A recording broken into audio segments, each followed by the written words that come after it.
The morning sun painted the Texas plains in shades of gold and amber when Elena Martinez first felt truly alive.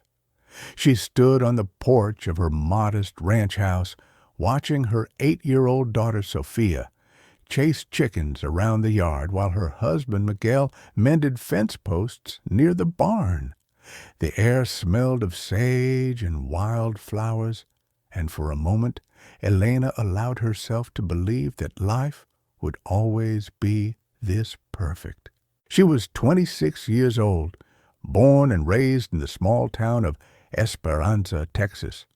Her father had been a blacksmith, her mother a seamstress, and Elena had grown up believing that hard work and honest living were all a person needed to find happiness. When she married Miguel at 18, she thought she understood what her life would look like.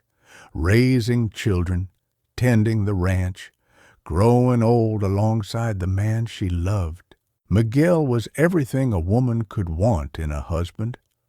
Strong without being brutal, gentle without being weak, ambitious enough to build something meaningful, but content enough to appreciate what he already had. They'd scraped together enough money to buy their little piece of land 3 years after their wedding, and every morning since then had felt like a gift from God himself. Sophia was the crown jewel of their small kingdom. Born with her father's dark eyes and her mother's stubborn chin, the little girl had enough energy for 3 children and enough curiosity to get into trouble wherever she went. Elena would often find her talking to the horses as if they were old friends, or building elaborate castles out of rocks and mud that she claimed were homes for fairy princesses. This particular morning started like any other. Elena made breakfast while Miguel did his morning chores, and Sophia attempted to teach their old rooster how to dance. The routine was so familiar that Elena moved through it without thinking, humming a lullaby her own mother had sung to her years ago. After breakfast, Miguel announced his plans for the day. He needed to ride into town to buy supplies and check on a piece of equipment at the blacksmith's shop. It was a routine trip, one he made every few weeks, but something made Elena feel uneasy about this particular journey. Maybe it was the way the wind was blowing from the north, carrying with it the scent of dust and something else she couldn't identify. Maybe it was the fact that their dog Rex had been acting strange for the past 2 days, pacing restlessly and whining at sounds only he could hear.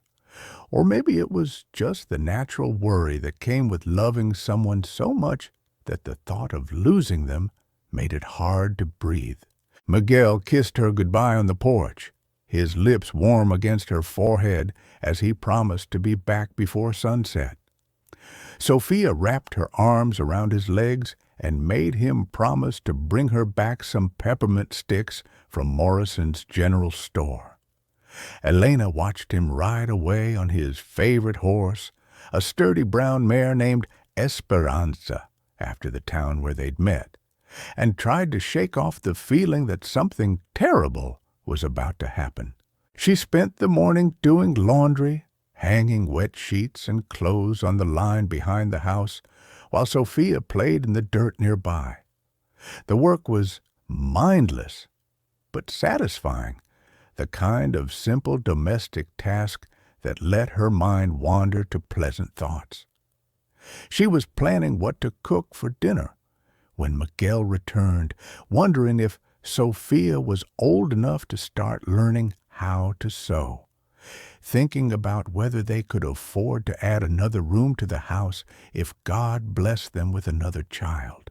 Around noon, Sophia came running to her with news that would change everything. The little girl had been playing near the old oak tree that marked the eastern boundary of their property when she'd seen riders in the distance. Not just one or two men, but a whole group of them, moving fast across the desert and kicking up enough dust to be seen for miles. Elena shaded her eyes with her hand and looked in the direction Sophia was pointing. Sure enough, she could see a cloud of dust on the horizon, growing larger by the minute. Riders were common enough in this part of Texas, but something about the way this group was moving made her heart start beating faster. She told Sophia to go inside the house and stay away from the windows, then walked to the barn to get Miguel's old rifle. Her hands shook as she checked to make sure it was loaded, not because she was afraid of the gun itself, but because she was beginning to understand that she might actually need to use it. The riders were close enough now that Elena could make out individual figures. There were at least a dozen of them, all mounted on dark horses and wearing the kind of clothes that marked them as men who lived outside the law. Even from a distance, she could see the glint of metal that meant they were heavily armed. But what made Elena's blood turn to ice was the sight of the man riding at the front of the group. Even from several hundred yards away, there was no mistaking the pale horse and black clothes of Silas Kane, the most feared outlaw in 3 states. The Crimson Serpents had been terrorizing the Southwest for 5 years, leaving a trail of blood and burned towns from El Paso to Denver. They weren't ordinary bandits who robbed banks and stagecoaches. They were something far worse. Killers who seemed to take genuine pleasure in causing pain and spreading fear. Silas Kane himself was a legend of sorts, though not the kind that mothers sang to their children as lullabies. He'd been born somewhere in Missouri during the Civil War, and stories said he'd killed his first man before his 15th birthday.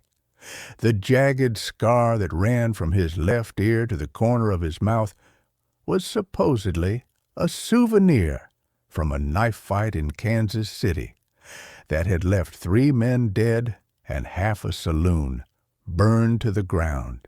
But Kane's physical appearance wasn't what made him truly terrifying. It was the cold intelligence behind his pale blue eyes, the way he seemed to calculate the exact amount of suffering he could inflict before his victims stopped being useful to him. Unlike other outlaws who killed out of necessity or passion, Kane appeared to murder people simply because he enjoyed watching the light fade from their eyes. Elena had heard stories about the Crimson Serpents from the travelers passing through Esperanza. They told tales of entire families wiped out for sport, of towns abandoned after Kane's gang finished with them, of lawmen who refused to pursue the serpents because they knew it would mean certain death. Now those monsters were riding toward her home, and Miguel was miles away in town. Elena ran back to the house and grabbed Sophia, holding her daughter close while trying to think of some way to escape. But their nearest neighbors were 10 miles away, and she couldn't hope to outrun a dozen mounted men on foot. Their only chance was to hide and pray that the serpents would pass by without stopping. She pulled Sophia into the storm cellar they'd dug behind the kitchen, covering the wooden door with a heavy tarp and some old boards to make it less visible. In the darkness below ground, she could hear Sophia's frightened breathing and the sound of her own heart pounding like a drum. Above them, the thunder of hooves grew louder and louder until it felt like the ground itself was shaking. Elena held her breath as the riders circled their house, hoping against hope that they would decide there was nothing worth stealing and move on to easier prey. Instead, she heard Kane's voice calling out from the yard, his words carrying clearly through the thin walls of their home. He was looking for someone, and that someone was Miguel. 3 days earlier, Miguel had been returning from a supply run to the neighboring town of Dusty Creek. when he'd witnessed something he was never supposed to see. The Crimson Serpents had ambushed a stagecoach carrying money from the local bank, and Miguel had watched from a ridge as they murdered the driver and 3 passengers in cold blood. Any smart man would have kept his mouth shut and tried to forget what he'd seen. But Miguel wasn't built that way. He believed in doing what was right, even when it was dangerous. So he'd ridden straight to Sheriff Morrison's office and reported everything he'd witnessed, providing descriptions of the killers and details about their methods. What Miguel hadn't known was that Kane had informants throughout the territory, including at least one person who worked closely with law enforcement. Word of Miguel's testimony had reached the gang leader within hours, and Kane had immediately begun planning his revenge. The Crimson Serpents didn't just kill people who crossed them. They made examples of them, ensuring that anyone else who might consider testifying against the gang would think twice before opening their mouths. Elena listened in growing horror as Kane's men searched their house, smashing furniture and overturning everything they'd worked so hard to build. She could hear them laughing as they found her sewing box and scattered her carefully organized thread across the floor. Someone was playing a mocking tune on Sophia's little wooden flute, but worst of all was Kane's voice, calm and conversational as he explained to his men exactly what he planned to do to Miguel when he returned home. The gang leader described tortures that Elena's mind refused to fully comprehend, punishments that would keep Miguel alive and conscious for hours, while Kane slowly destroyed everything that made him human. Sophia was trembling against her mother's chest, and Elena had to cover the little girl's ears to keep her from hearing the details of what the serpents had in store for her father. After what felt like hours but was probably only minutes, Elena heard one of the gang members call out that someone was riding toward the house. Through a crack in the storm cellar door, she caught a glimpse of Miguel approaching on Esperanza, completely unaware of the trap that was waiting for him. Elena's mind raced through possibilities, searching desperately for some way to warn her husband before it was too late. But she was trapped in the cellar with her daughter, armed only with an old rifle that held 6 bullets against a dozen of the most dangerous men in the territory. She made a decision that would haunt her for the rest of her life.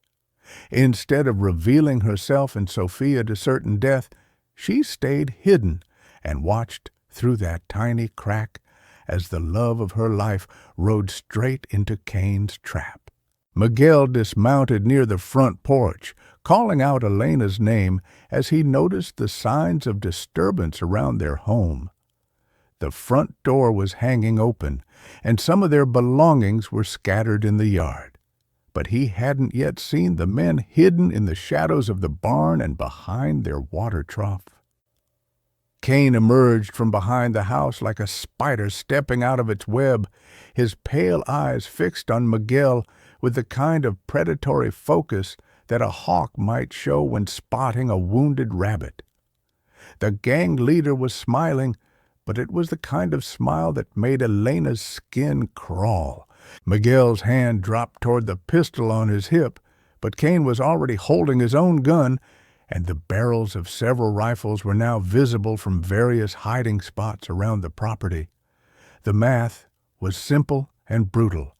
Miguel was outnumbered 12-1, and any attempt to fight would end with his immediate death. Instead of drawing his weapon, Miguel raised his hands and asked the question that Elena knew was coming. Where were his wife and daughter? Kane's response was a masterpiece of psychological torture. He told Miguel that Elena and Sophia were already dead, killed slowly and painfully while waiting for his return. He described in vivid detail how they had suffered, how they had called out Miguel's name as Cain's men hurt them in ways that no human being should ever have to endure. Elena bit her own hand to keep from crying out as she watched her husband's face crumble with grief and rage. Miguel aged 10 years in 10 seconds, his shoulders sagging as he absorbed the weight of what he believed had happened to his family. But Cain wasn't finished. He told Miguel that his testimony to Sheriff Morrison had signed his family's death warrant, that every moment of their suffering had been Miguel's fault for thinking he could cross the Crimson Serpents without consequences. What happened next revealed the true depths of Cain's cruelty. Instead of simply killing Miguel quickly, he ordered his men to tie him to the old oak tree where Sophia had played that very morning.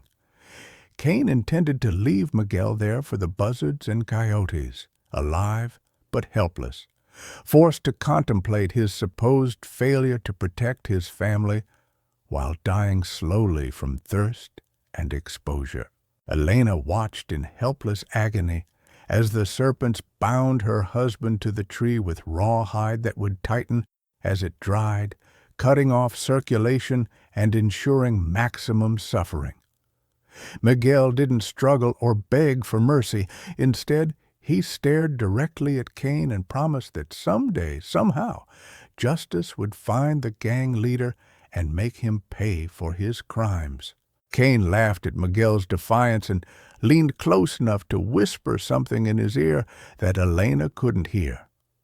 Whatever he said made Miguel's face go white with renewed horror, and Elena realized that Cain was probably describing additional tortures he had planned for Elena and Sophia, if he ever found them.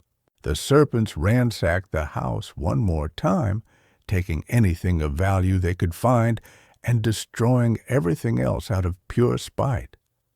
They scattered Elena's carefully preserved flower seeds across the dirt, smashed Miguel's handmade furniture with their rifle butts, and used her sewing scissors to shred the quilt she'd spent 2 years creating.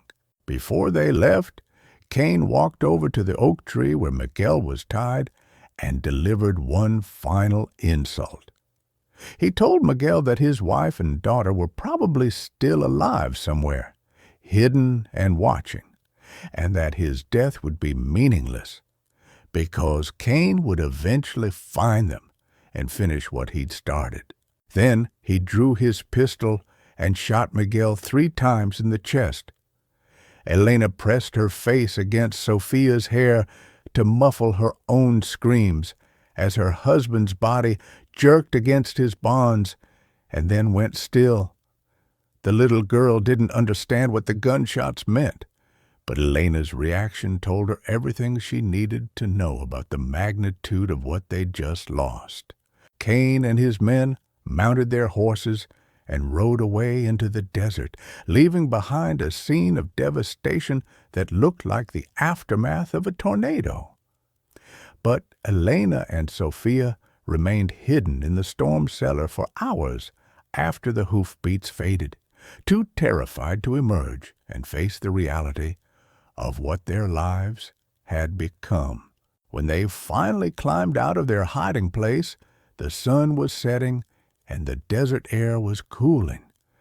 Elena walked slowly to the oak tree where Miguel's body hung motionless against the rawhide bonds, his dark eyes staring sightlessly at the home they'd built together. Sophia started to follow her mother, but Elena quickly turned and scooped up her daughter, carrying her back toward the house before the little girl could see what the serpents had done to her father. There would be time later for Sophia to understand the full scope of their loss. Right now, Elena needed to focus on keeping them both alive. She spent that night sitting in their darkened kitchen, holding Sophia while the little girl cried herself to sleep and trying to process the fact that their entire world had been destroyed in a single afternoon. Miguel was dead. Their home was ruined, and somewhere out in the desert, the most dangerous gang in the territory was probably planning their next atrocity. But Elena discovered something that night that she hadn't known about herself. Grief could transform into something else entirely if you fed it the right fuel. As she sat in the darkness and listened to Sophia's quiet breathing, she felt the first stirrings of a rage so pure and focused that it made her hands stop shaking. Silas Kane had taken everything that mattered to her, but he'd made one crucial mistake. He'd left her alive. The next morning, Elena buried her husband beneath the oak tree where he'd died, using a shovel with a broken handle and her own bare hands when the tool proved inadequate for the hard-packed desert soil. Sophia helped by gathering wildflowers to place on the grave, and together they said a prayer for Miguel's soul and a promise that his death would not go unavenged. Elena spent the following week in a strange state of calm determination, planning their next moves with the methodical precision of a general preparing for war. She couldn't stay at the ranch. Kane might return to finish what he'd started, but she also couldn't simply run away and hope to find safety somewhere else. The Serpents were too well known, too mobile, and too ruthless to be avoided indefinitely. The only real solution was to make sure that Kane and his gang could never hurt another innocent family the way they'd hurt hers. Elena had never fired a gun in her life, but she was about to learn. She sold the ranch to a land speculator from Austin for half of what it was worth, along with their remaining livestock and everything else of value that the Serpents hadn't destroyed. The money wasn't much, but it was enough to buy weapons, a horse, and supplies for an extended journey across the most dangerous territory in America. Before leaving Texas, Elena made 2 stops that would determine the course of her new life. First, she visited her sister Maria in San Antonio and asked her to take care of Sophia, while Elena settled some business. She didn't explain what that business was, but Maria was wise enough not to ask too many questions. Elena told Sophia that she was going away for a while to make sure the bad men could never hurt their family again. The little girl cried and begged to come along, but Elena explained that this was something mothers had to do alone to keep their daughter safe. Her second stop was at Sheriff Morrison's office, where she learned some disturbing news about the extent of Kane's criminal network. The sheriff was an honest man, but he admitted that he was completely outmatched by the Crimson Serpents. They moved too fast, had too many safe havens, and seemed to know about law enforcement activities before the lawmen themselves did. Morrison also revealed that Miguel hadn't been Kane's only victim. In the 3 months since her husband's testimony, the Serpents had killed 2 other witnesses and burned down a church where a traveling preacher had dared to give a sermon about the importance of standing up to evil. Elena left Sheriff Morrison's office with a detailed map of Kane's known territory and a list of people who might be willing to help her cause. The sheriff had also given her something even more valuable: the names of 3 men who had personal reasons for wanting Kane dead. The first name on that list belonged to a man called Josiah Creek.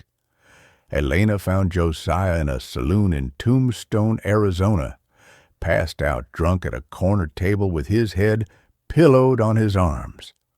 At first glance, he looked like just another broken-down cowboy who'd let whiskey wash away whatever dreams he'd once carried. His clothes were worn and patched, his graying beard was unkempt, and he smelled like he hadn't bathed in weeks. But Elena had learned to look beyond surface appearances during her weeks of traveling through the Southwest. The holsters on Josiah's hips were positioned exactly right for a fast draw, worn smooth by years of practice. His hands, despite their obvious tremor from too much alcohol, showed the calluses and scars that came from a lifetime of handling weapons. Most telling of all were his eyes. Even clouded by drink, they held the kind of hard-earned wariness that only came from surviving things that would have killed softer men. Elena bought a bottle of the saloon's best whiskey and sat down across from Josiah, waiting patiently for him to wake up. When he finally lifted his head and focused on her face, his first words were surprisingly coherent. He asked if she was another bounty hunter looking to partner up for a suicide mission against Kane and his gang. Elena's response was simple and direct. She wasn't a bounty hunter, she wasn't looking for money, and she wasn't interested in capturing Kane alive. That got Josiah's attention. He studied Elena's face for several long moments, taking in the steel behind her dark eyes and the set of her jaw that suggested she'd already made peace with whatever sacrifices her mission might require. Finally, he asked her to tell him why she wanted Kane dead. Elena told him everything: Miguel's murder, Kane's cruelty, the way the gang leader had taken pleasure in describing the suffering he'd inflicted on innocent people. She spoke in a flat, emotionless tone that somehow made her words more disturbing than any amount of screaming or crying could have been. When she finished her story, Josiah was quiet for a long time. Then he told her his own tale of loss and the chain of events that had led him to spend the last 2 years hunting the Crimson Serpents across 3 states. Josiah had been born in Missouri in 1822, making him old enough to remember when the western frontier was still a place where a man could disappear completely if he had good reason to want to start over.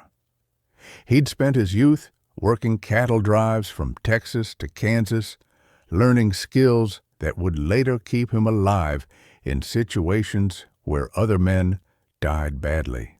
During the Civil War, Josiah had served as a cavalry scout for the Union Army, a job that required equal parts courage and intelligence. He'd learned to track enemies across any kind of terrain, to move silently through hostile territory, and to survive for weeks at a time with nothing but what he could carry in his saddlebags. After the war ended, Josiah had settled down in a small farming community in Kansas, marrying a widow named Sarah, who had 2 young children from her first marriage. For 15 years, he'd lived the kind of quiet, productive life that he'd never thought possible during the chaos of wartime. But peace, as Josiah had learned, was always temporary in the American West. 3 years earlier, the Crimson Serpents had swept through Josiah's adopted hometown like a prairie fire, destroying everything in their path. They'd robbed the bank, burned down half the main street, and murdered anyone who tried to resist.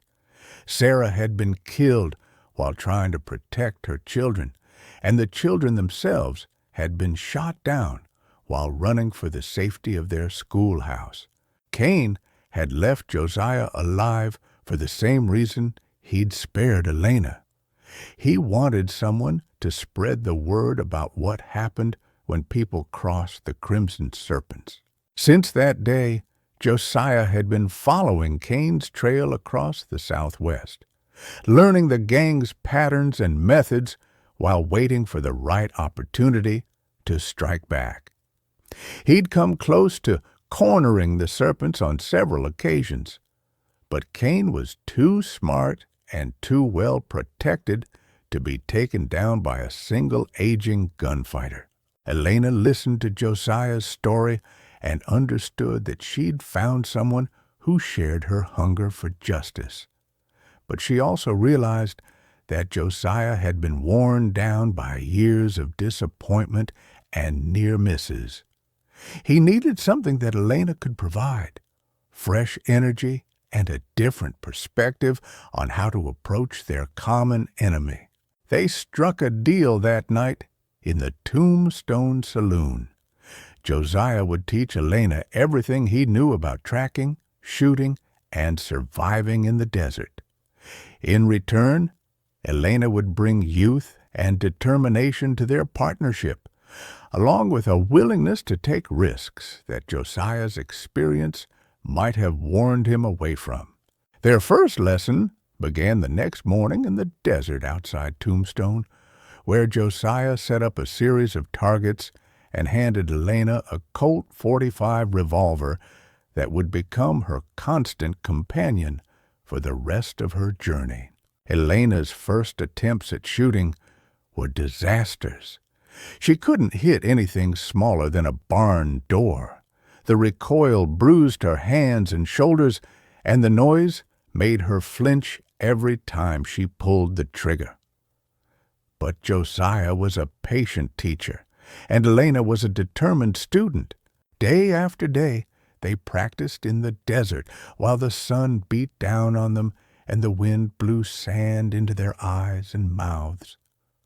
Josiah taught Elena how to breathe properly while aiming, how to squeeze the trigger smoothly instead of jerking it, how to reload quickly without taking her eyes off potential threats. More importantly, he taught her how to think like a gunfighter. The physical mechanics of shooting were only part of the equation. The real skill lay in reading situations quickly, positioning yourself for maximum advantage, and making life or death decisions in the space of a heartbeat. Elena learned to draw her weapon while rolling sideways, to shoot accurately while running, to reload by feel alone in complete darkness. She practiced until her hands moved without conscious thought, until the weight of the Colt on her hip felt as natural as breathing. But weapons training was only the beginning of Elena's education in the art of survival. Josiah also taught her how to track both animals and humans across every type of terrain the Southwest could offer. She learned to read signs that most people would never notice. The way grass bent when someone passed through it, the depth and spacing of footprints that revealed whether a person was running or walking, the tiny scratches on rocks that showed where someone had climbed. Desert survival required a completely different set of skills. Elena learned to find water by following animal trails and insect flights, to identify which plants were edible and which were poisonous, to navigate by the stars when landmarks were scarce. She learned to conserve her body's moisture during the blazing heat of desert days and to stay warm during the surprisingly cold nights. Perhaps most importantly, Josiah taught Elena how to think like her enemies. Cain and his gang weren't mindless killers. They were intelligent predators who had survived for years in a hostile environment by being smarter, faster, and more ruthless than anyone hunting them. Elena studied every detail of the serpent's previous crimes, looking for patterns and weaknesses that previous lawmen had missed. She learned about Cain's personal history, his methods of recruiting new gang members, the network of informants and suppliers that kept his organization functioning. The more Elena learned about her enemy, the more she understood that bringing down the Crimson Serpents would require more than just superior firepower. It would require patience, intelligence, and a willingness to think several moves ahead of opponents who had been playing this deadly game much longer than she had.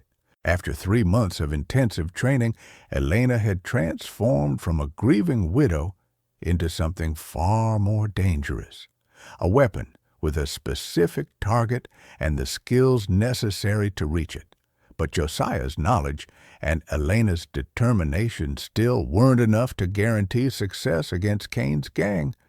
They needed additional help, and Elena was about to find it in the most unlikely place possible.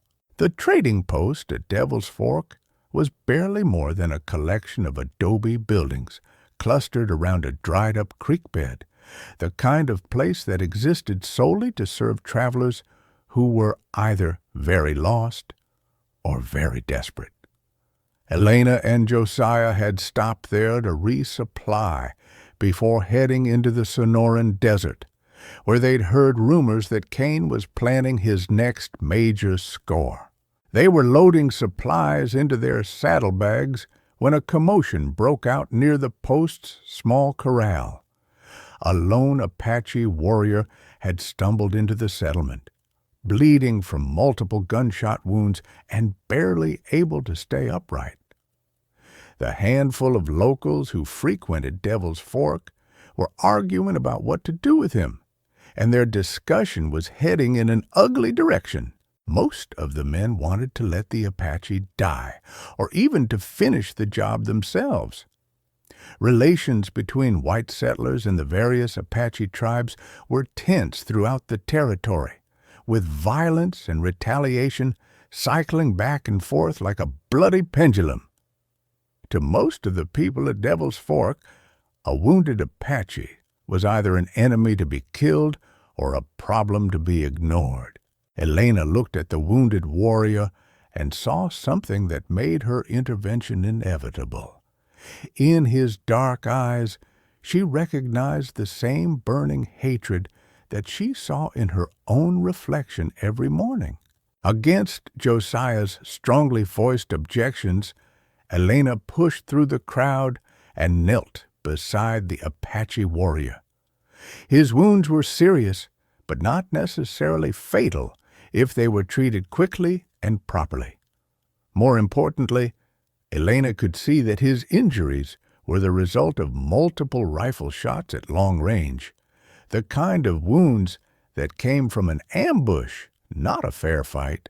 Elena used her limited Spanish and a few words of Apache she'd picked up during her travels to communicate with the wounded man. She learned that his name was Walking Thunder, and that his story was eerily similar to her own tale of loss and the hunger for revenge. Walking Thunder was a member of the Chiricahua Apache, one of the most feared warrior societies in the Southwest. But 3 weeks earlier, he'd been away from his village on a hunting expedition when disaster struck his people. The Crimson Serpents had attacked the Apache camp at dawn, killing everyone they could find and burning everything that wouldn't fit in their saddlebags. Walking Thunder's wife, Morning Star, had been shot down while trying to protect their 2 young sons. The boys themselves, barely old enough to ride horses, had been murdered simply because Cain found their crying annoying. 17 other members of Walking Thunder's extended family had died in the attack, including his elderly grandfather, who was revered as one of the wisest medicine men of their tribe. The Apache warrior had been tracking the serpents for weeks, using skills passed down through generations of desert warfare. But Cain had expected pursuit and had laid an ambush in a narrow canyon where Walking Thunder's superior tracking abilities couldn't protect him from concentrated rifle fire.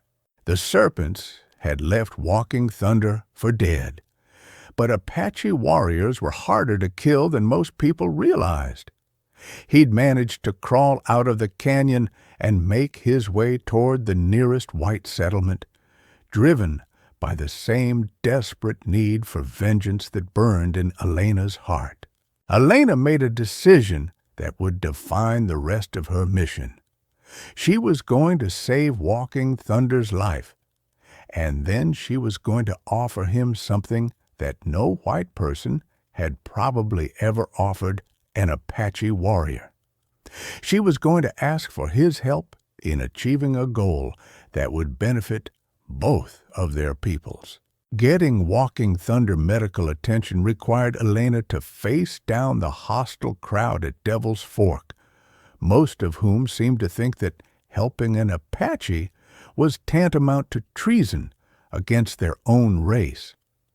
But Elena had learned some hard lessons about courage during her months with Josiah, and she wasn't about to back down from men who talked tough but had never actually faced real danger. She drew her Colt and made it clear that anyone who interfered with her treatment of Walking Thunder would have to answer to her personally.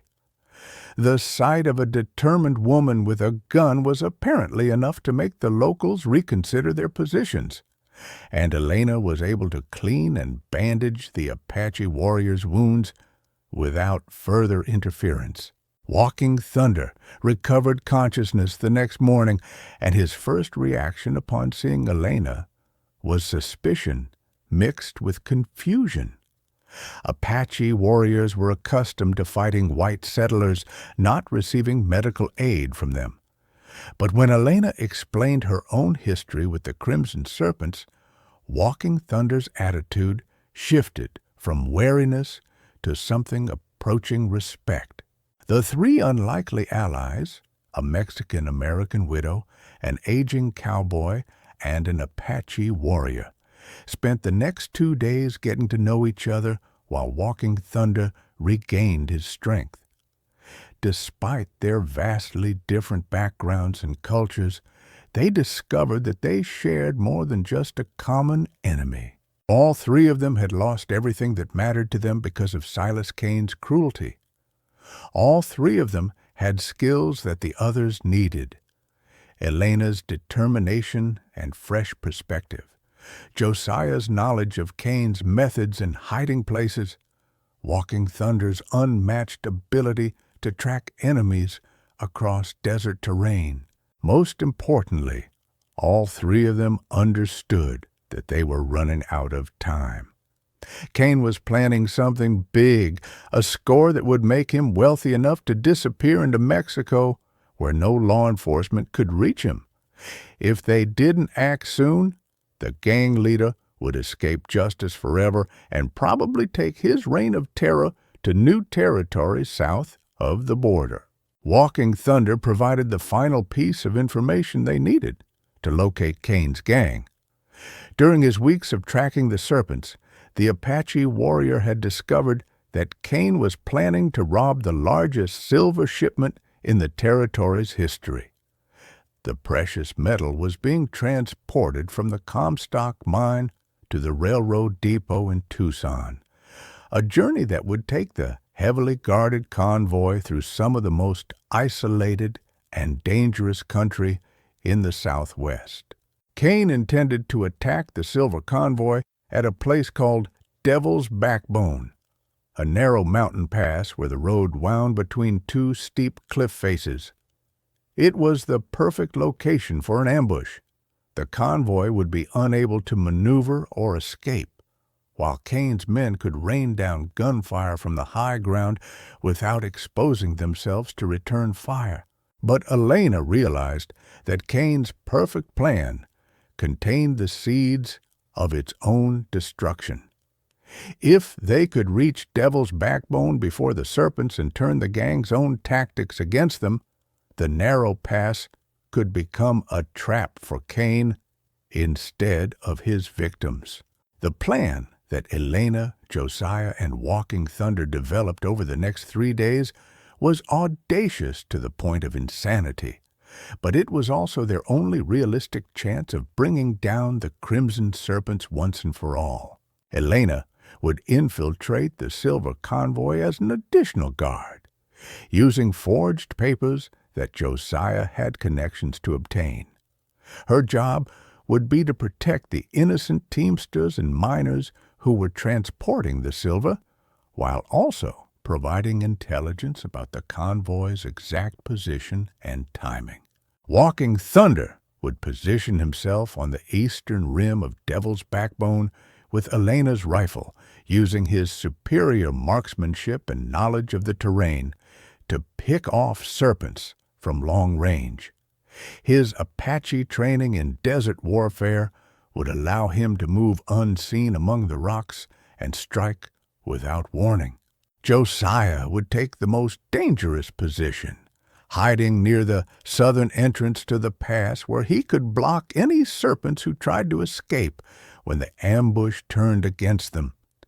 Despite his age, the old cowboy was still fast with a gun and had the experience necessary to make split-second tactical decisions under pressure.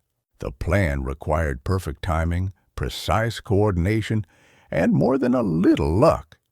If any one element went wrong, all three of them would likely die in the desert, and Cain would escape with enough silver to fund his criminal activities for years to come.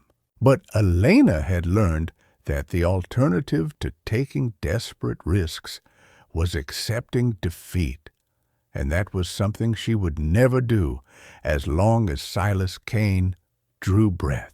They spent their last night together camped in the desert outside Devil's Fork, each of them preparing for what might be their final battle in their own way. Elena cleaned and checked her weapons for the dozenth time, running through scenarios and contingencies until every possible move was burned into her memory. Josiah sat by their small campfire and told stories about his younger days when the West was even wilder and more dangerous than it was now. Some of his tales were probably exaggerated, but they served their purpose, reminding Elena and Walking Thunder that other people had faced impossible odds and lived to tell about it. Walking Thunder performed what Elena assumed was some kind of Apache ritual, painting his face with pigments made from desert clay and singing in his native language. She couldn't understand the words, but the tone was unmistakable. It was a death song, the kind of prayer that warriors sang when they expected to die in battle but wanted to face that death with honor. As Elena lay on her bedroll and looked up at the desert stars, she found herself thinking not about the battle to come, but about the people she'd lost and the life she'd left behind. Miguel would probably have tried to talk her out of this mission, worried about the danger she was facing and the changes that revenge was working in her soul. But Miguel was dead, killed by the same man Elena was now hunting across the most dangerous territory in America. And if she died tomorrow in Devil's Backbone, at least she would die trying to ensure that no other family would suffer the way theirs had. Elena woke before dawn on the morning that would determine her fate, her mind clear and focused, despite having slept only a few hours. Today, she would either achieve the justice she'd been seeking for months, or she would join Miguel in whatever realm awaited those who died with unfinished business in their hearts. But either way, Silas Cain's reign of terror was about to come to an end. The silver convoy was exactly where Elena's sources had said it would be. A dozen heavily armed guards protecting 3 wagons loaded with more precious metal than most people saw in a lifetime. The mine's security chief, a grizzled veteran named Captain Morrison, looked skeptical when Elena presented her forged papers. But he was desperate enough for experienced gun hands that he didn't ask too many questions about her background. Elena had dressed the part carefully, wearing men's clothing and keeping her hair tucked under a wide-brimmed hat that shadowed her face. At first glance, she looked like just another drifter looking for honest work, protecting valuable cargo. Only someone who looked closely would notice the way her hand naturally rested near her gun, or the steady confidence in her eyes that came from months of intensive training. Captain Morrison assigned Elena to ride alongside the lead wagon, where she could watch for trouble ahead while staying close enough to the silver to discourage any opportunistic bandits. It was exactly the position she'd hoped for, giving her a clear view of the surrounding terrain and the best possible vantage point to coordinate with her hidden allies when the shooting started. The convoy made good time during the first day of travel, covering nearly 30 miles across relatively flat desert, before making camp near a small water source that Morrison knew from previous runs. Elena used the evening to study her fellow guards and assess their capabilities, filing away information that might prove crucial during the coming battle. Most of the guards were competent professionals who'd survived previous encounters with desert bandits, but Elena could see that they were expecting a conventional robbery attempt. They were prepared to fight off a frontal assault or pursuit from behind, but they weren't thinking like men who might face an ambush from above in terrain that offered no room to maneuver. That oversight might prove costly when Kane's trap was sprung, but Elena couldn't risk exposing herself by offering tactical suggestions that might make Morrison suspicious about her true identity and motives. The second day brought them within striking distance of Devil's Backbone, and Elena began to feel the familiar tightness in her chest that she'd learned to associate with approaching violence. Every ridge and rock formation could be hiding serpent scouts. Every shadow could conceal an enemy rifle. But Walking Thunder's tracking skills proved their worth during the afternoon of the second day. Elena spotted the Apache warrior for just a moment, a brief flash of movement on a distant hilltop that would have been invisible to anyone who wasn't specifically looking for it. His presence meant that Kane's gang was already in the area, probably making their final preparations for the ambush. That night, Elena volunteered to take the midnight watch, using the opportunity to slip away from the camp and make contact with Josiah. She found the old cowboy exactly where they'd agreed to meet, hidden among the rocks about a mile from the convoy's resting place. Josiah had been conducting his own reconnaissance of the Devil's Backbone area, and his news was both good and troubling.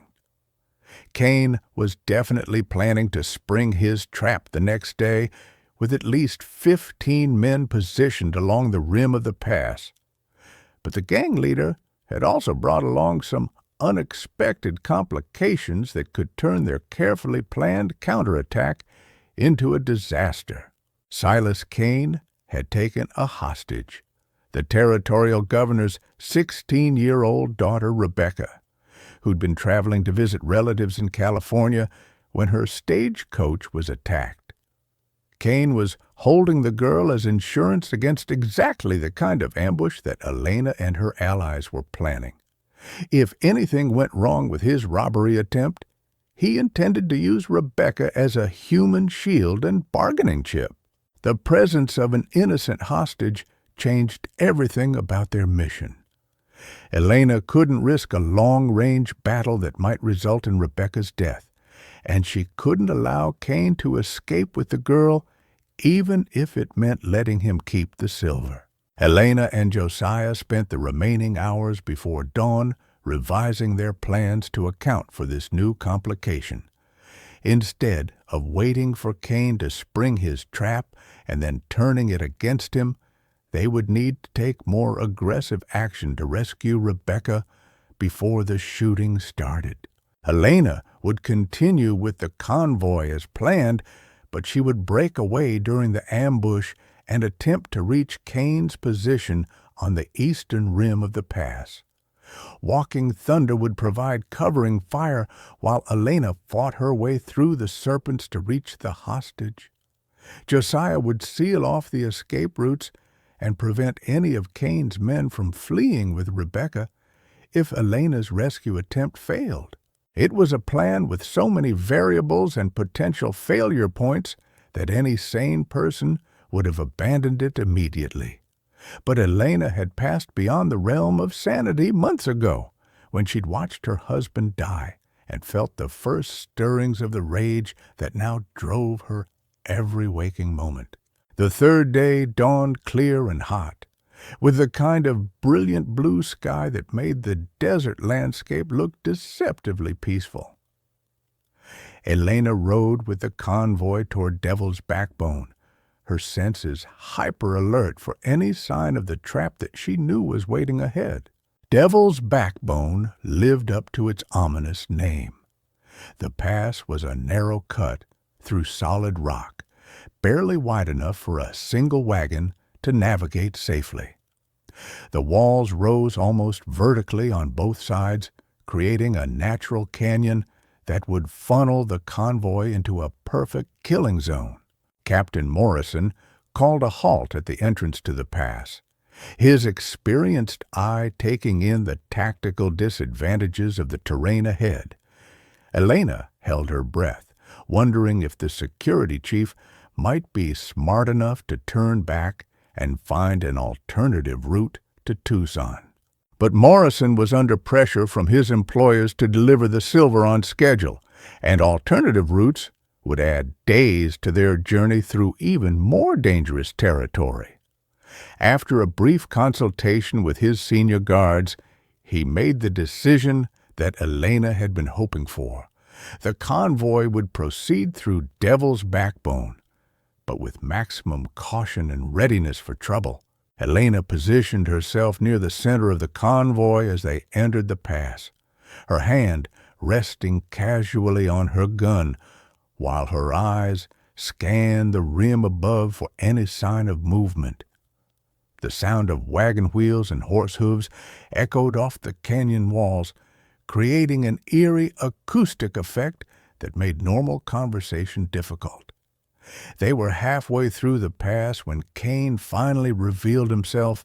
The gang leader appeared on a ledge about 50 feet above the lead wagon, Rebecca bound and gagged beside him with a knife held to her throat. Kane's scarred face was split by the same cold smile that Elena remembered from the day he'd murdered Miguel, and his pale eyes seemed to find hers immediately among the startled guards below.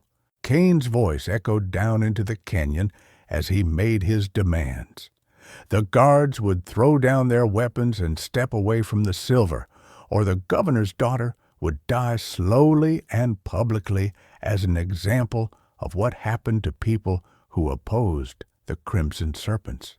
Captain Morrison tried to negotiate, offering Kane part of the silver in exchange for Rebecca's safety, but the gang leader wasn't interested in partial victories.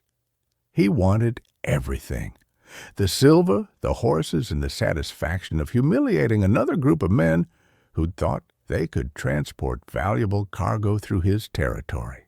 Elena used the moment of confusion and shouted negotiations to slip away from the convoy and begin working her way toward the eastern wall of the canyon. Her months of training with Josiah had taught her to move quickly and quietly, even over difficult terrain, and she managed to reach the base of the cliff without attracting attention from either the guards or Kane's visible men. Climbing the canyon wall was one of the most physically demanding things Elena had ever attempted. The rock was loose and treacherous, offering few reliable handholds and crumbling away beneath her boots with every step. But rage, she'd learned, could push a human body past its normal limitations, and Elena hauled herself up the cliff face with grim determination. She was about 30 feet up the wall when the shooting started below. One of Morrison's guards had apparently decided that Kane was bluffing about killing Rebecca and had tried to take a shot at the gang leader with a long-range rifle. The bullet missed Kane but struck one of his men, and suddenly the entire canyon erupted with gunfire from multiple directions. Elena pressed herself against the rock face as bullets whined through the air around her, some coming from Kane's men above and others from the convoy guards below, who were firing blindly at anything that moved on the canyon rim. The acoustic effects of the enclosed space made the gunfight sound like the end of the world, with each shot echoing and re-echoing off the stone walls until individual reports became indistinguishable from each other. Walking Thunder's rifle spoke from somewhere above and to Elena's right, its distinctive crack cutting through the chaos as the Apache warrior began picking off serpents with methodical precision.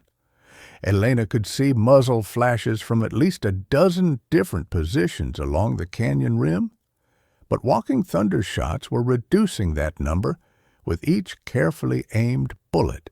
Elena resumed her climb, using the distraction of the firefight to cover the noise of her movement up the cliff face.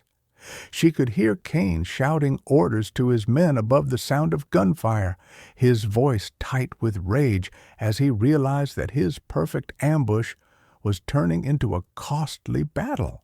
When Elena finally reached the top of the canyon wall, she found herself in the middle of the most intense gunfight she'd ever experienced. Serpent gunmen were spread out among the rocks and scrub brush, firing down into the canyon while trying to avoid Walking Thunder's increasingly accurate return fire. Elena drew her Colt and began working her way toward Kane's position, using every piece of cover available while picking her targets carefully. Her first shot dropped a serpent who was reloading behind a large boulder, the man spinning around with a surprised expression before toppling over the edge of the canyon. Her second shot missed its intended target, but caused two other serpents to dive for cover, giving Walking Thunder a clear shot at a third man who had been causing problems for the convoy guards below. Kane finally spotted Elena when she was still 20 yards from his position, his pale eyes widening with recognition and something that might have been respect. The gang leader had probably never encountered a woman who was willing to climb a cliff face under fire just for the chance to kill him personally. But Kane's surprise didn't slow down his gun hand. His first shot nearly took Elena's head off, the bullet passing close enough to her ear that she could feel the heat of its passage. She rolled behind a cluster of rocks and returned fire, her bullet chipping stone inches from Kane's boot. Rebecca was still bound and gagged beside Kane, her eyes wide with terror, but also with something that looked like desperate hope when she saw Elena. The girl had apparently figured out that this strange woman climbing the canyon wall wasn't another member of Kane's gang, and that rescue might actually be possible. Elena's next shot was aimed at the rope holding Rebecca, but Kane anticipated her intention and jerked the hostage closer to his body, using the girl as a human shield while he continued to fire at Elena's position. The standoff might have continued indefinitely, but Walking Thunder chose that moment to demonstrate why Apache warriors were so feared throughout the Southwest. The Apache's throwing knife sprouted from the shoulder of Kane's gun arm, causing the gang leader to cry out in pain and drop his pistol. Elena seized the opportunity and charged across the open ground toward Kane's position, her Colt blazing as she covered the distance between them. Kane tried to draw a backup weapon with his uninjured hand, but Elena's training with Josiah had made her faster than most men could manage, even with both arms functional. Her bullet took Kane in the chest, spinning him around and away from Rebecca. The gang leader staggered backward toward the edge of the canyon, his face twisted with pain and fury as he realized that his reign of terror was finally coming to an end. But Silas Kane had one last surprise waiting for his enemies. As Elena rushed forward to untie Rebecca, Cain pulled a small derringer from his boot with his remaining good hand. The weapon only held 2 shots, but at close range it was just as deadly as any other gun. Elena saw the derringer too late to bring her own weapon to bear. Cain's first shot was aimed at her heart, and she knew with crystal clarity that her quest for revenge was about to end with her own death. Walking Thunder's second throwing knife took Cain in the throat just as he pulled the trigger. The gang leader's shot went wild, passing harmlessly over Elena's head as Cain toppled backward over the edge of the canyon. Elena heard his body strike the rocks below with a sound like a sack of grain hitting the ground, followed by the sudden silence that meant Silas Cain would never hurt another innocent person.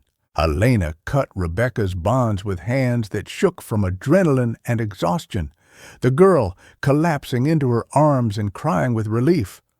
Around them, the sounds of gunfire were diminishing as the surviving serpents realized that their leader was dead and their cause was lost. Walking Thunder appeared beside them, his war paint streaked with sweat and his rifle still smoking from the final shots of the battle. The Apache warrior's dark eyes surveyed the scene with grim satisfaction, seeing justice finally served after months of patient hunting. Josiah's voice echoed up from the canyon floor, calling out that the remaining serpents were either dead or fleeing into the desert. The old cowboy had sealed off the escape routes as planned, ensuring that none of Cain's surviving men could regroup and continue their reign of terror under new leadership. Elena looked down into Devil's Backbone and saw Captain Morrison waving up at her, the convoy's security chief having survived the ambush with most of his men intact. The silver was safe, Rebecca was rescued, and the Crimson Serpents were finished as an organized threat to innocent travelers. But victory came at a cost that Elena was only beginning to understand. Walking Thunder's wounds from his previous encounter with the serpents had reopened during the climb and the fighting, and the Apache warrior was losing blood at a rate that even his iron constitution couldn't sustain indefinitely. He needed medical attention that the remote canyon couldn't provide, and Elena wasn't sure he would survive the journey to the nearest town. Josiah was in better physical condition, but Elena could see that the old cowboy was exhausted in a way that went beyond mere tiredness. He'd been hunting Cain for 2 years, living on hatred and the hope of eventual justice, and now that the mission was complete, he seemed to be aging before her eyes. Elena herself felt hollow in a way she hadn't expected. The rage that had driven her for months was gone, burned out in the fires of combat and satisfied by Cain's death. But without that driving fury to sustain her, she found herself facing questions about what came next and whether revenge had been worth the prices she'd paid to achieve it. Rebecca proved to be stronger than any of them had expected. Despite her ordeal as Cain's hostage, the governor's daughter took charge of organizing their descent from the canyon rim and coordinating with Captain Morrison's men to provide medical aid for Walking Thunder. The Apache warrior was unconscious by the time they got him down to the canyon floor, his breathing shallow and his skin pale beneath his war paint. Elena used skills she'd learned during her months of desert travel to clean and bandage his wounds. But she knew that Walking Thunder needed more help than she could provide. Captain Morrison made a decision that probably saved the Apache's life. Instead of continuing toward Tucson, the convoy would turn back toward the nearest settlement with a doctor, even though it meant adding days to their journey and increasing the risk of additional attacks from other bandits. Elena rode beside Walking Thunder's improvised stretcher during the long journey back to Devil's Fork, watching over the man who had become first her ally, and then something approaching a friend. The Apache warrior drifted in and out of consciousness, sometimes speaking in his native language and sometimes calling out names that Elena assumed belonged to his murdered wife and children. Josiah rode point for the convoy, his experienced eyes scanning the desert for signs of trouble, while his mind processed the magnitude of what they'd accomplished. The old cowboy had finally achieved the justice he'd been seeking since Cain murdered his family, but Elena could see that victory felt different than he'd expected. They reached Devil's Fork on the evening of the 4th day after the battle, and Elena was relieved to discover that the settlement's part-time doctor was actually present and sober. Walking Thunder was carried into the man's crude clinic, where Elena waited outside while the doctor worked to save her ally's life. Rebecca sat beside Elena on the clinic's front steps, both women exhausted but unable to rest until they knew whether Walking Thunder would survive his wounds. The governor's daughter had been through an ordeal that would have broken many adults, but she'd emerged from captivity with a strength and maturity that impressed everyone who met her. During their long wait, Rebecca told Elena about her time as Cain's prisoner, describing the gang leader's casual cruelty and his apparent enjoyment of other people's suffering. Cain had talked constantly about the various people he'd killed and the ways he planned to hurt Elena when he finally caught her. But Rebecca also told Elena something that the gang leader probably hadn't intended to reveal. Cain had been genuinely afraid of her, the woman who had dared to hunt him across the desert, who had survived his traps and fought back against his organization, represented something that Cain had never encountered before and didn't know how to handle. Elena found a strange comfort in knowing that Silas Cain had spent his final months looking over his shoulder and wondering when she would appear to collect the debt he owed. The doctor emerged from his clinic just before dawn, exhausted but cautiously optimistic about Walking Thunder's chances. The Apache warrior would live, but his recovery would be slow, and he would never again have the full strength and mobility that had made him such a formidable desert fighter. Elena felt a weight lift from her shoulders as she absorbed the news that Walking Thunder would survive. She'd lost so many people to Cain's violence that the thought of losing another ally to the gang leader's legacy had been almost unbearable. But Walking Thunder's survival also forced Elena to confront a problem she'd been avoiding. What happened next for all of them? The Apache warrior couldn't return to his tribe, which had been scattered and decimated by Cain's attack. The U.S. Army was actively hunting Apache fighters throughout the territory, and Walking Thunder's involvement in the Devil's Backbone battle would make him a target for military justice regardless of his heroic actions. Josiah was technically a free man, but he'd spent 2 years living as a nomad and had no home or family to return to. At his age, starting over would be difficult, even under the best circumstances. Elena herself faced the most complex situation of all. She'd achieved the revenge she'd sought, but the cost had been enormous. She'd changed from a simple rancher's wife into something harder and more dangerous, and she wasn't sure she could ever go back to the peaceful life she'd once known. More immediately, there was the question of what to do about the territorial authorities who would soon be investigating the battle at Devil's Backbone.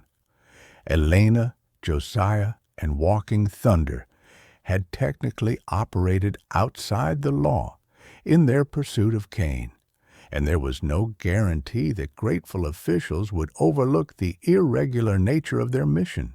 Rebecca solved part of that problem with a proposal that surprised all of them. The governor's daughter had been deeply affected by her rescue and by the sacrifices that Elena and her allies had made on her behalf. She offered to use her father's political influence to ensure that no charges would be filed against any of them, and to help them establish new identities if they wanted to disappear into the vast American frontier. Elena was tempted by Rebecca's offer, but she realized that running away wouldn't solve her fundamental problem. She no longer knew who she was supposed to be, now that her quest for vengeance was complete. The answer came from an unexpected source. While Walking Thunder recovered from his wounds, word spread throughout the territory about the battle at Devil's Backbone and the destruction of the Crimson Serpents. Elena found herself approached by representatives of several communities that had been terrorized by other outlaw gangs. People who were desperate for someone with her particular combination of skills and determination. The requests were remarkably similar. Would Elena consider helping them deal with criminals that local law enforcement couldn't or wouldn't handle? The pay would be modest, but the gratitude would be enormous, and Elena would have the satisfaction of protecting innocent people from the kind of suffering she'd experienced. Elena realized that she'd found her answer. She couldn't go back to being the woman she'd been before Cain murdered her family, but she could use the hard-won skills and strength she'd gained to prevent other families from experiencing similar tragedies. Josiah made a similar decision, announcing his intention to continue working with Elena as her partner in what they both understood would be a dangerous but meaningful new career. The old cowboy had discovered that hunting down dangerous criminals gave his life a purpose that mere survival couldn't provide. Walking Thunder's choice was more complicated. The Apache warrior couldn't openly work with Elena and Josiah without risking arrest by military authorities, but he could provide intelligence and support from the shadows. His knowledge of desert survival and tracking would be invaluable in future missions, even if his involvement had to remain secret. Rebecca returned to her father with a story that carefully omitted any mention of Elena's true identity or Walking Thunder's involvement in the rescue. As far as official records would show, the governor's daughter had been rescued by a mysterious group of bounty hunters who had disappeared into the desert before their names could be recorded. Elena spent her last evening in Devil's Fork, sitting by Walking Thunder's bedside, both of them reflecting on the journey that had brought them from their separate tragedies to this moment of uncertain but hopeful new beginnings. The Apache warrior told Elena something that would stay with her for the rest of her life. Revenge was like a prairie fire that burned everything in its path, including the person who started it. But justice was different. Justice was like rain that nourished the earth and allowed new things to grow. Elena understood what Walking Thunder meant. Her quest for revenge against Cain had consumed months of her life and had changed her in ways she was still discovering. But the justice they'd achieved at Devil's Backbone had saved Rebecca's life, protected the silver convoy, and eliminated a threat that had terrorized the Southwest for years. The difference between revenge and justice, Elena realized, was that revenge only looked backward, while justice looked forward. Revenge was about making the past hurt less, but justice was about making the future better for people who might never know your name. Elena Martinez had set out to kill the man who murdered her family, and she'd succeeded in that goal. But along the way, she'd discovered something more valuable than vengeance, a sense of purpose that could honor Miguel's memory while protecting other families from suffering similar losses. When Elena rode out of Devil's Fork the next morning, she wasn't the same broken woman who had buried her husband beneath an oak tree in Texas. She was something new, a guardian who would stand between innocent people and the predators who sought to destroy them. Josiah rode beside her, his weathered face set with the kind of determination that had sustained him through 2 years of hunting cane. Behind them, hidden among the rocks and shadows of the desert, Walking Thunder began his own journey toward a new life as a secret ally in their continuing mission.